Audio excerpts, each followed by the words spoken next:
Școala este locul în care mergi cu plăcere pentru a învăța și pentru a lega prietenii pe viață. Școala este însă și locul în care poți să rămâi fără telefon sau banii de buzunar și chiar să cazi victima unor altercații în care sunt implicați colegi de-ai tăi. Știai că în ultimii ani numărul furturilor și bătăilor în școli este în creștere? Numai în anul școlar precedent, aproape 90% din furturi și altercații s-au petrecut chiar în incinta școlilor. Ce poți face pentru a fi în siguranță? Dacă vezi o altercație ori o bătaie iscată între colegi, anunță un profesor sau un alt angajat al școlii care poate interveni. Dacă vezi persoane străine în școală care manifestă un comportament agresiv, anunță un profesor sau paznicul școlii. Evită situațiile în care poți fi implicat într-o altercație ori bătaie. Nu da curs provocărilor. Încearcă să pui capăt unui eventual conflict pe calea dialogului. Păstrează-ți calmul și semnalează faptul că te afli în pericol. Pentru a nu fi o victimă a furturilor, nu lua cu tine la școală sume mari de bani. În cazul în care ai un telefon mobil, nu îl lăsa nesupravegheat și nu îl împrumuta necunoscuților sau colegilor în care nu ai încredere. Dacă ți s-a furat telefonul, o sumă de bani sau orice alt obiect personal, nu ezita să anunți conducerea școlii și poliția.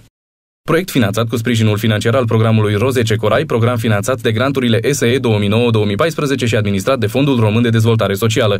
Conținutul acestui material nu reprezintă în mod necesar poziția oficială a FRDS și a granturilor SE 2009-2014.